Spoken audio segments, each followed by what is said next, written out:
रामू किसी काम से शहर गया था और आज उसे आने में लेट हो गई और वह उस जंगल में प्रवेश करता है जिस जंगल को छलावा का जंगल कहते हैं। बारिश हो रही है और अंधेरा भी हो चुका है। रामू कहते हुए जा रहा है, हे भगवान, आज मुझसे कैसी गलती हो गई। कहीं रास्ते में मुझे वो छलावा ना मिल जाए। रामू ये कहते हुए आगे की ओर बढ़ रहा है। बिजली कड़क रही है, भयंकर बारिश हो रही है।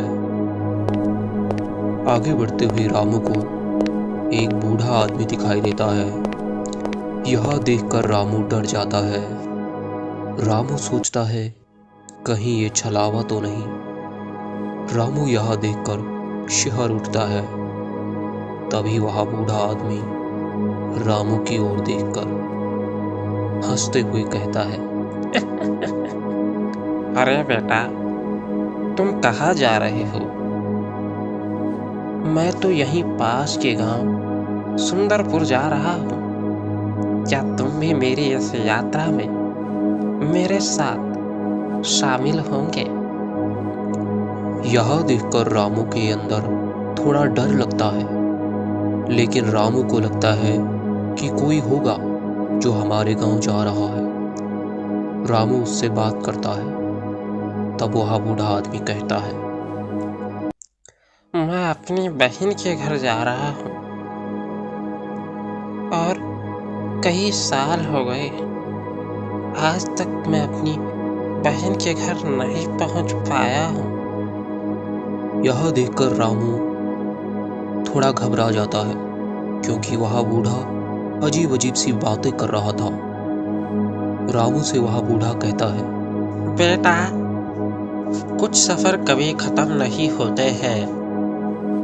मैं भी आज से लगभग 2 साल पहले ऐसे ही इस मार्ग से जा रहा था। ऐसी ही बारिश हो रही थी, बिजलियां कड़क रही थी और तभी मुझे किसी की रोने की आवाज सुनाई देती है। मैं सोचता हूँ कि इस जंगल में कौन इतनी रात को रो रहा है, और जब मैं उस ओर जाता हूँ तो मुझे एक महिला दिखाई देती है जो एक इंसान नहीं थी। मैं उसे देखकर भागने लगा। जहाँ भी जाता वहाँ वो महिला आ जाती और इस प्रकार मैं इस जंगल में इधर उधर भटकने लगा। और उसके बाद उस महिला ने मुझे मार दिया। यह देखकर रामू डर जाता है और रामू कहता है, ये आप क्या कह रहे हैं? मुझे डर लग रहा है, आप मजाक मत कीजिए। यह देखकर वह बूढ़ा आदमी कहता है, तुम डरो मत, वह चुड़ैल आने ही वाली है। इस मंदिर में एक हनुमान जी का पुराना मंदिर है, और जो भी आदमी अगर उस मंदिर के अंदर चला जाता है तो उसकी रक्षा भगवान करते हैं, वरना इस साये से तुम्हें कोई नहीं बचा सकता। ये महिला का छलावा है। और यह कहकर वह बूढ़ा आदमी गायब हो जाता है। तभी धीरे धीरे हवाएं और ठंडी होने लगी। एक महिला की आवाज आने लगी।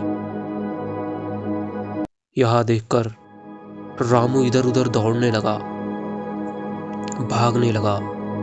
तभी उसके सामने एक महिला खड़ी हो जाती है। यह देखकर वह उससे डर जाता है। वह कोई इंसान नहीं थी। उसका चेहरा पूरी तरीके से जमा हुआ था। उसके चेहरे पर काले काले धब्बे थे, फटे पुराने कपड़े पहने हुए थे। यह देखकर रामू जिधर भी भागता वो वहीं पहुंच जाती। तब रामू हनुमान जी का नाम लेता है और वह भागने लगता है और वह पहुंचता है हनुमान जी के मंदिर में। और उस मंदिर में पहुंचने के बाद वह मंदिर से बाहर नहीं निकलता है। सुबह होने पर वह अपने गांव We लौट must जाता है। continue.